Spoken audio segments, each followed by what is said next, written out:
So good morning, how are you? Hope that's a rhetorical question when you're doing freaking spectacular. So here's something I was thinking about, and I'm curious whether you observe this or think about it at all.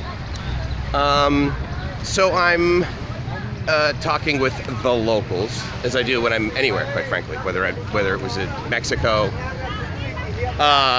Thailand, Philippines, whatever, and or San Diego. And I'm always sort of observing the contrast between home, America, which for me is a very small subset of cities. And so that would be Hingham, Massachusetts, St. Louis, basically, and pretty much San Diego.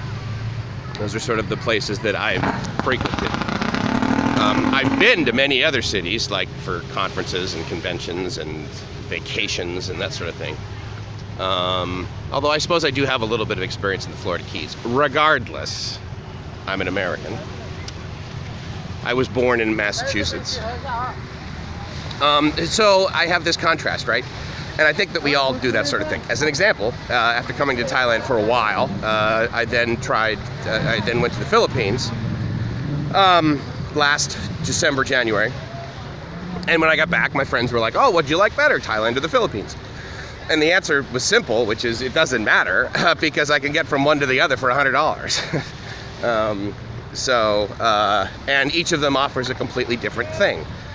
And it's not so much the difference in countries, it's the difference in cities, because any of you that have traveled in Philippines, Thailand, whatever, I mean, a lot of you, if you've only been to Pattaya, some people are like, this place, I hate Thailand, or all the girls are, right? Because you've experienced like a subset of it, and you haven't gone into, up into the villages, or as you refer to them in Philippines, the province, and experience what it is to live Thai style, or like a Filipino.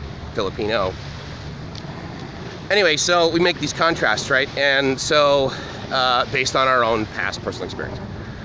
So, one of the things that I always sort of ask locals, and I touched on this briefly yesterday, is sort of how they grew up, their social, economic standing, that's not maybe the right word, their experience with school and that sort of thing, or their work, and maybe it's selfishly to justify what I do for a living, which is I work in higher education. So I suppose maybe what I'm looking for is someone to say, my life really changed around when I went to university. So I can be like, yeah, I'm doing the right thing. Excuse me. So anyway, this came up the other day, and it is the belief that you have to be able to accomplish something. The ability to say, I can do anything. And I believe that. I believe literally that if I have the desire and I have the passion, and therefore I will want to allocate the attention units as well as the resources, again, be it time, talent, or treasure, that I can absolutely do it. I also mentioned briefly, like, I'm one of those guys that always gets what I wanted, and don't, all that means is that in my experience, when I've set my mind to something and I've done it, then I've done it. I wanted to get a master's degree, I got a master's degree. I wanted to be a DJ in the top 25 markets, I was DJ in the top 25 markets. I wanted to be chief engineer. I wanted to do these things for my career. I wanted to accomplish certain things. I wanted to build this thing. I wanted to buy this house. I wanted to experience installing a solar system. I wanted to drive down in the middle of nowhere and see what it's like to live where there's no water and no fuel and okay, right? So all these things, and I did them. And right now, I'm working on a project based on an experience I had with someone who was living in the middle of Thailand, okay? So basically, like, they were a farmer, and they were a rice farmer. And I had this, and this is a short version. I'll do another video on this and why I'm doing it. But the short version is, by exposing this guy, who was the farmer, to a smartphone and showing him a couple of the features of it, i.e., you know, being able to Google something, specifically the price of rice, then what he was able to convey to me through my friend at the time, who was the translator, the Thai translator, is that he basically said, and this was at the beginning of the week that he and I were interfacing, he basically said, okay, so now I actually know the real price of this rice. Again, this is paraphrasing. So therefore, after I harvest and I bring it to market, I know exactly how much money I'm going to get. I know what the supply and demand is, and therefore I know what kind of revenue I'll be able to generate. And he basically said to me, so now my family can eat for the week. We know how much money we're gonna have. And so I was like, wait, so before, how would it work? And what I received in information was that they would be able to eat per day, right? In other words, they would farm and that sort of thing, and so they would be able to say, okay, our family can eat today, our family can eat today, our family potentially can't eat today, based on whatever. Rain or lack of rain or sun or too much sun or pollution or fires or whatever. Because when you're a farmer, right, nature's in charge. So I was like, wait a second. So by empowering this guy with technology, which is really all I do for a job, they were able to feed their family for a week. That's what I heard. Maybe it's what I wanted to hear, but nonetheless, that's what I heard. And then so you look at the US phone market, right? And there's basically two ones that dominate for sure. Apple, their iPhone, their i products. And then Samsung. Samsung is arguably the global leader in mobile devices. And both of those products are expensive, even from a US perspective. But what I sort of said to myself is, okay, so I can source a phone on Alibaba, and I can put, oh, and here's the other thing too. The other thing that I realized is that, you know, there's these smartphones out there that have a version of Android that is like 2 to 3 years old. It's got basically no memory in it, in the sense that you can only download like a few apps. You can't really use the thing. And even for a while, I would have these friends in the Philippines, and they would have these phones, and when they only, my girlfriend at the time, now, she's even mentioned her behavior is such that she, I believe, in her WhatsApp app, she doesn't just keep the history forever, she deletes some so that she makes sure that she has space. And I don't do that. I just install as many apps as I want, and I take as many pictures as I want, and I take as many videos as I want, and it just shows up on my phone. And if I run out of space, then I throw a 64 gig, you know, SD RAM card in it for no money in my mind. The point is that I said, okay, so how can what am I gonna do? Like buy everyone iPhones, buy everyone Samsung phones, even HTCs, there's a whole bunch that are really expensive. And then as an Amazon Prime member, I discovered that there are these phones, and actually Amazon had been doing this for a long time with their Kindle Fire, which is you could opt to have ads placed on your lock screen, and that would decrease the cost of the device for you if you're willing to put up with ads, and all you gotta do is swipe, you know, and they go away. The Tinder of advertising. Swipe left, I don't want to buy your shit. So anyway, so they came up with this phone that did that, and that's actually the one that I use right now, and at the end of the day, the phone costs $60. They have a $50 one that has 8 gigs of storage in it, and then this one has 16 gigs of storage, which I've discovered that's sort of the magic sweet spot whereby I can install as many apps as I want that I need to survive, which I guess is, I don't know, 50, 100 apps, whatever. And I can take pictures all day long, and it's got a memory stick, and it's got 2 SIMs, so that's awesome, because then what I do is when I go to a local country, when I go to a country, I install my local SIM for that, so I have a local phone, so I can make, like, you know, calls to businesses or people that I want to speak with in the local call, so they don't have to call or make a text message to my US phone number. And then the second SIM I will either put in another country that I'm going to go to next, or I'll put my T-Mobile or Google Fi SIM in that, and therefore I have, you know, unlimited text, unlimited data anywhere I go. So that works out well for me. Anyway, the point is I'm like, okay, so you're telling me there's a $50 phone, a $60 phone that's available that is funded basically by having an organization put their ads in the lock screen, and that allows us to make a phone cost $50. We can put it in the hands of 1 billion people, and they can feed their families for a week. So that's what was my thinking. You may disagree with it, but my point to this story is that I had this idea, and I'm going to follow through with it. Because it's possible in my mind. And that gets me to my point of this discussion, which is, like, anything I want to do is possible, is what I believe. Based on, I guess, how I grew up, based on social proof of what I've done around me, and based on watching all of my friends and colleagues and that sort of thing.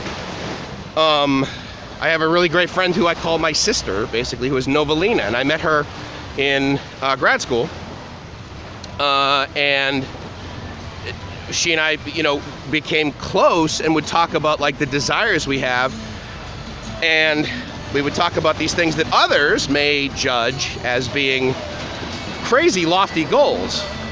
Well, she achieves them too. She's like, look, I'm going to do this, and it's going to be great. Great example. She started this project that I was honored to be a part of, where we wrote a book.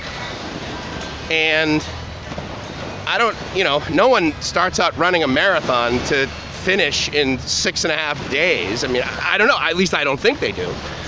And then most people that are, you know, really into it, they're like, I want first place, second place, whatever. What is the phrase from Talladega Nights? You're either first or you're last. The little baby Jesus. Anyway, so, you know, there's stuff like that, right? So, and again, I don't know whether that's because I'm an American and I'm competitive and I want to be number one or whatever, or because of the way I grew up. My parents always told me, Michael, you can do anything you want, and you can achieve it and you can do it. So, in contrast, I meet people over here, and I thought maybe it was education, right? Back to, like, justification for higher education. I thought, well, maybe it's people that don't have a university education. They just don't believe they can do stuff. As an example, I'm talking to someone the other night, and they say, well, I have this dream, you know, to open up a shop or open up do this business or something. And I'm like, cool. And so naturally, my first question is, awesome. Like, so what are you doing to do that? Like, what are the steps that you need to take? Because I'm unfamiliar with how you start a business over here. Are you, like, going to blah, blah, blah? Are you getting a cedula? Are you getting an apostille document? I don't know, right? And she's like, oh, no, it's just a dream. It'll never happen. And I'm like, well, I mean, it's not like she's the only person that said, I want to open up a store, or I want to make t-shirts, or I mean, this was something that was her dream, but it was certainly something that's been done before. And I'm like, well, why not? And it came down to a little bit of education. She believed that one of the statements she made was, oh, I don't know English well enough. And I said, okay, well, how did you learn it to be able to talk to me? Well, I talk to tourists and I talk to, you know, guys that are traveling and that sort of thing. Okay, great. I said, did you go to school for it at all? Because one of the things I discovered by talking to people in the Philippines is that they learn English, I think 3rd grade, starting in the 3rd grade, 4th grade. For all I know by now, they learn it in their first year of school. And I believe they're starting to do that in Thailand as well. In the schools where when the children are younger. I don't know what grade, and regardless, she was not exposed to English in her schooling. And I said, well, do you have like a day off or something like that? And she says, no, I pretty much work every day. And I said, okay, well, could you work 7 days a week? And she, yeah. Okay, can you work 6 days a week and still survive, and then go to school 1 day a week? Actually, no, sorry. I asked her, could you work 6 days a week and survive? Paused. And she was like, yeah, I could do that. And I said, okay, well, why don't you work 6 days a week, and then on the 7th day, God created rock and roll. No, and then on the 7th day, why don't you go to school? And then as you work, the remaining 6 days, use what you've learned by going to English class, by speaking with people who know English. I can tell you my experiences when I was down in Mexico, and I would show up to a scenario, whether it's business or the bank or like a 7-Eleven or whatever, is people would be like, no, I want to speak English with you, I want to get better at English. By contrast, I'm like, no, I'm in Mexico, I'm in your country, necesito practicando mi español. And they would be like, no, I want to learn English, I want to learn English. I'm like, yeah, I want to learn Spanish, so whatever. And so my point is that you've got your official schooling for 1 day a week, and then you've got this laboratory, this working laboratory for 6 days straight where you can practice this stuff, is what I'm thinking in my mind. And her response was, oh no, yeah, it's just a dream. And as I was listening to this, I thought, you know what, this isn't the first time I've heard this. If I were to, this is part of why I'm doing this video, is my question to you is, did you grow up in an environment, are you from a country, and I don't have, considering the number of subscribers I have, I would submit you're all my buddies and you're all from America, so hi. And so maybe this is a rhetorical question, but do you yourself believe that anything you put your mind to, given enough resources, whether you have them yourself or you can get them, you can get it done. You can do it. If you're passionate about it, it can happen. I can literally do anything I want. I don't want to be a pro ball player, but if I had the passion and the desire to do something like that, then I probably would have started doing that a long time ago. I don't know how many of you know how to ride a unicycle, but I wanted to do that. So I went out and I used the money that I made over some summer when I was like 11 or 12 years old. And then I bought the thing, and then I brought it down in my basement, and I learned how to ride it. Whatever it is. So, I mean, I'm like, I can do this. This can happen. I don't think it's just me. And as I said, I think the majority of my subscribers, probably all of them, are people that I know and love and care about, and we're friends, and we collaborate and that sort of thing. And so therefore we're probably like-minded thinking. So maybe this is just almost a rhetorical video. You're like, well, yeah, Mike, no kidding, just move on. Yes, I agree with that. Because you all are similar. But I don't know, and if that's the case, then have you had the experience where you've been to another culture or another country or another part of the country that you're from, and you've been able to identify a common reason why some people believe they can do anything they put their mind to, and some people don't. There was a part of me that was thinking the whole America is the land of opportunity, and so that's the reason why it's so attractive to some people to come there. They have this passion, this desire, and I'll share a scenario actually that happened last night. I completely forgot about that. They're like, oh yeah, if I make it to America, I can do anything, right? So I don't know. Is that what your experience is? Here's a great example of this. So I go to this show last night here in Pattaya. It's called Alcazar, and it's one of these like dance shows or whatever. The participants are ladyboys, and so it's like Tiffany's show, or it's like Amazing Show also in Pattaya and in the Philippines respectively.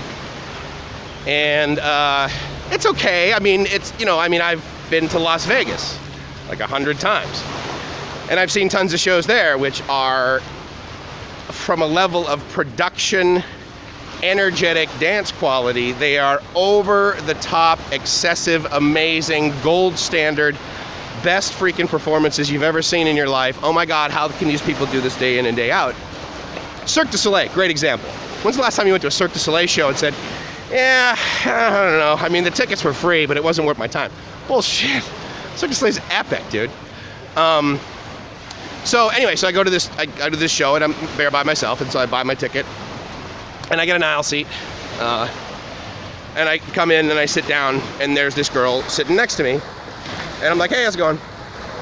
And I sit down, and she says hi. And I figured, okay, well, she's, her boyfriend's coming, or her family's coming, or whatever. And there was this guy who was sitting in my seat before I got there, and I'm like, get up, dude. And he starts smiling. He goes, oh, no, sorry, just kidding. And so I sit down and I say, oh, sorry, I kicked your boyfriend out. I think he really liked you, And so she answers with a few words, and I can tell from her accent that she is not from here. She doesn't speak English fluently as her base language, and she has, she's definitely got an accent and doesn't speak Thai. And so I said, oh, hey, how you doing? Introduce myself. Where are you from? She's from Iran. And I said, oh, that's cool. Are you here with your family or whatever? She said, no, I'm here with my girlfriend. She's over at this, hotel or whatever. And, naturally, right? I mean, I've been here before. This is my first rodeo. And so I'm thinking, wow, crap. And I'm thinking that, she's a hooker, right? And she's trying to, get my money or whatever. But anyway, what was funny about it is I said a few words, as I do, as you do when you meet somebody. And she's like, oh, where are you from? I said, I'm from California. She goes, oh my God, take me with you, save me. And it was almost funny, right? Because that's sort of the stereotypical, oh my God, take me to America. Marry me, give me a green card, take me to America. And, she was paying 1,000 baht for the seat that was next, where we were sitting. So I'm like, all right, this chick's not starving. She doesn't need to, oh my God, take me out of my country. I need political asylum because I'm being beaten by, what? That's bullshit, She had cash and means. And anyway, so the joke, though, that we conveyed back and forth a couple of times was, yeah, just take me with you. And so I was explaining to her, because her English was decent enough and she could understand mine. And I said, so what do you think would happen if I just basically throw you in my luggage and I bring you back to the United States and you show up next to me at the line for immigration and you've got an Iranian passport in your hand and no US visa? I'm like, basically you're going to spend 36 hours of your life on a plane eating shitty food and then you're going home, lady. But the joke about it was, right, and she was just joking, really.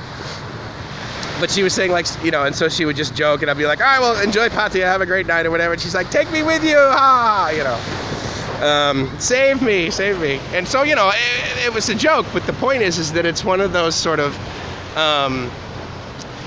it's those stereotypical scenarios that I think a lot of us from America, and maybe even other Western countries, not just America. There's tons of opportunity in Australia and Germany, my God. Sweden, Denmark, the Philippines, or not the Philippines, Denmark and Finland, that sort of thing. A lot of these Western countries, right, where there's a ton of opportunity. And so it was just kind of funny, and again, it made me reflect on the experiences I've had. So I just wanted to talk about that this morning and see if that has ever been your experience.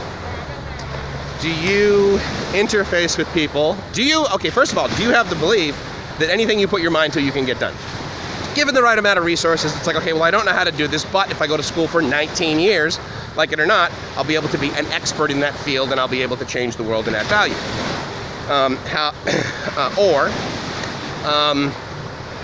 Do you experience other people that have that belief, dream, people that are in your social circle, your sphere of influence? Do they also share that?